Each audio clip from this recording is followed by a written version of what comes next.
Hey guys, it's Brandon, aka B.Rich Beauty, aka your beauty best friend. Happy Friday, y'all! Baby Mary Cosby issues an apology. Are they recasting Black Panther? And Wendy Williams' son gives her the ultimate ultimatum. We're talking about that and a lot more. You know what to do. Grab your tea, grab your beverage. Let go!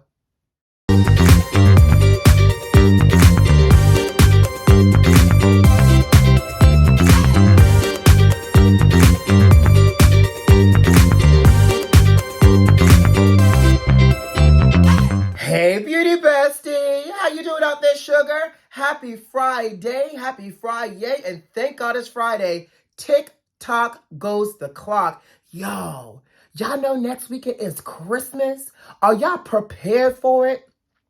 I am not. I'm gonna let you know right now. Your beauty best friend's not prepared. I have not bought one thing, not one item for Christmas. You hear? I don't know whose accent that was, but that's how I felt just now. I have not bought one thing. I am not ready. But y'all know I'm still in DC, so I have to give y'all an update because today I was supposed to be talking about the amazing Knox and her show being a smash hit. And unfortunately, her show got postponed last minute, out the blue, out of her control. So therefore, the show got postponed until January 13th. So y'all know I'm gonna have to be back in DC in January so I can see my girl Knox perform.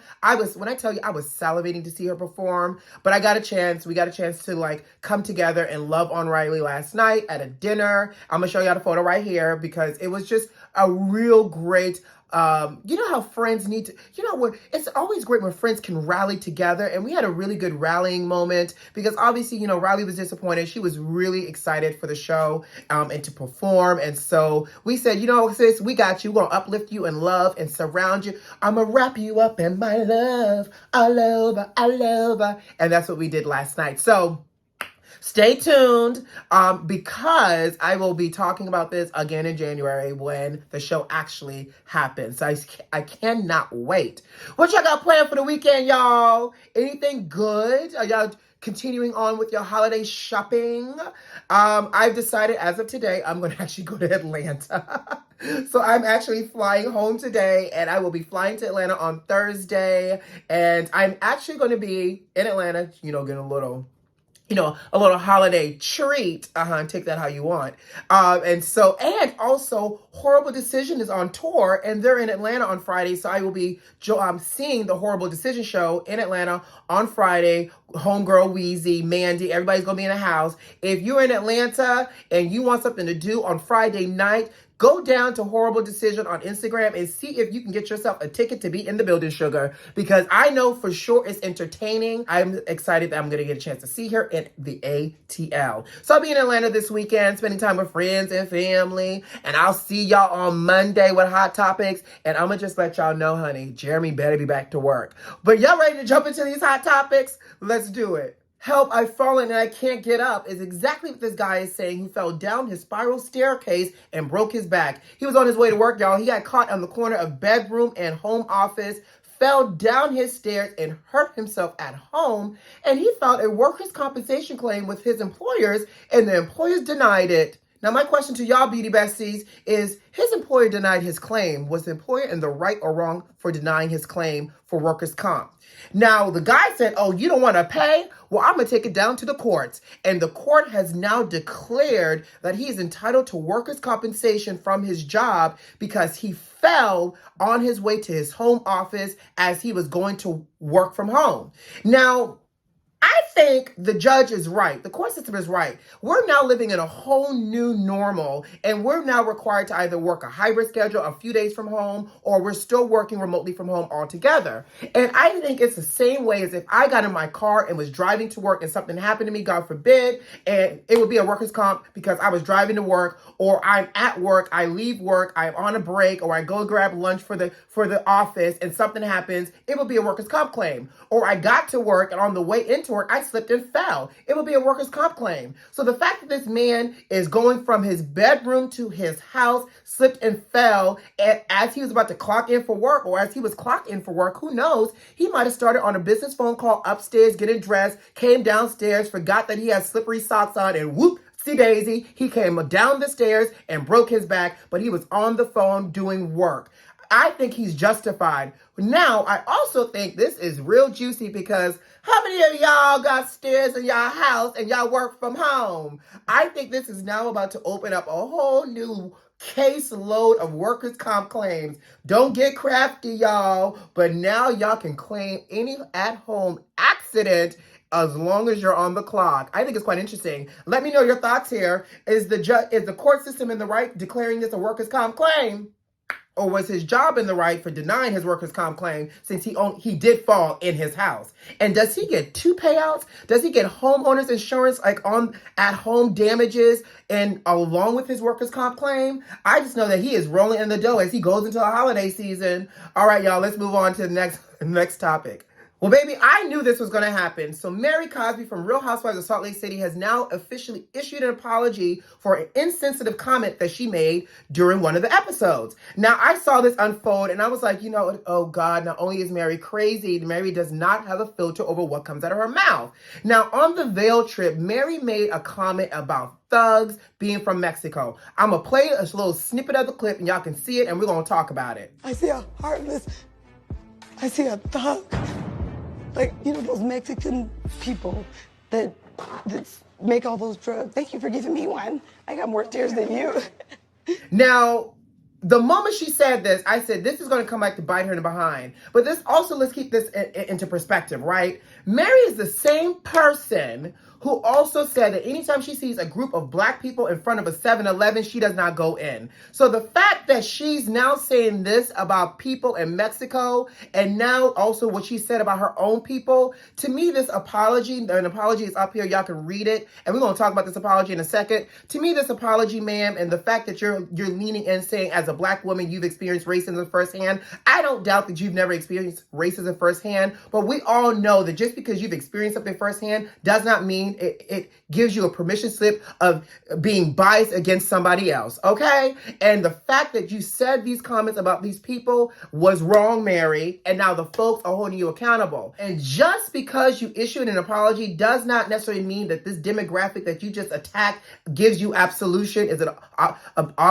absolution? When the Catholic people go to confession and they get absolved, it's absolution, right? I think so. Y'all let me know if I'm wrong or not. But just because you issued an apology to this group of marginalized people that you just targeted does not give you a clean slate with them. They have to determine whether or not they're going to forgive your apology, okay? But let's talk about this apology. First of all, who wrote this apology for Mary and why did y'all choose this font? I did not know if Mary was inviting us to a baby shower, a bridal shower, or a gender reveal because this invitation in this font was completely the wrong font to issue an apology. Sis, you couldn't go into Canva and find you an apology, I'm sorry font and issue it that way. Like the script was over the top, the commentary was over the top. It really felt like I'm inviting you into my apology. Please accept it. But what do y'all think here? Do y'all feel like Mary's apology is genuine? Do y'all feel like she really came from a genuine space when she issued this? And do you accept her apology either? Or is she doing it because she knows she got in trouble and she's doing it for, obviously damage control? Now, I'm going to tell you something else. I suspect, and I can possibly bet money. I don't like to gamble because I feel like it's some shoes or some chicken for somebody else. But I can bet you money that this is going to come up again in the reunion and Mary is going to stutter her way through another apology when Andy brings it up. But I just wanted to let y'all know, honey, the kid said, Mary, you owe us an apology. Run us the apology, sis. And here's the apology on baby shower, gender reveal, bridal shower, news, font, and a letterhead. All right, guys, let's move on. Well, the great debate around whether or not T'Challa, aka Black Panther, should be recasted or not has resurfaced. And this go round, Derek Boseman, Chadwick Boseman's brother, is weighing in. So Derek is saying, even though that Chadwick never explicitly said that he wanted the role to be recasted, he said that Chadwick knew that the role was bigger than himself and that he feels that the character should continue to live on to inspire other people. Now, this thing has been the point of debate ever since we knew Black Panther 2 was beginning production. So much so that we still don't know whether or not they recasted T'Challa or not, but we're assuming, based on the comic book history and the way that the filming has progressed, that Letitia Wright, who also starred as Shuri, Black Panther's sister, has ascended into the role as a new Black Panther. Y'all also know that Letitia hurt herself while filming this movie and has been out trying to recover in the UK. And now there's, the production is on hiatus right now because she's trying to recover. There's still some, government rules in terms of being unvaccinated, being in the United States working. And so I feel like there's a whole mess of commotion happening and chaos. And so now everybody's saying, well, guess what? Just recast Black Panther and keep it moving. And, it also seems like Letitia Wright, aka Shuri, has possibly fumbled the bag. Like, she had the opportunity to be the next Black Panther, but because she's unvaccinated, she's potentially holding up production. And, one monkey don't stop no show now. Now, here's my question for y'all. Do we feel like the role of T'Challa, aka Black Panther, should be recasted to another actor? Or should we continue on with the storyline of, Black Panther becoming a woman and inspiring a new generation of Black superheroes, now female Black superheroes?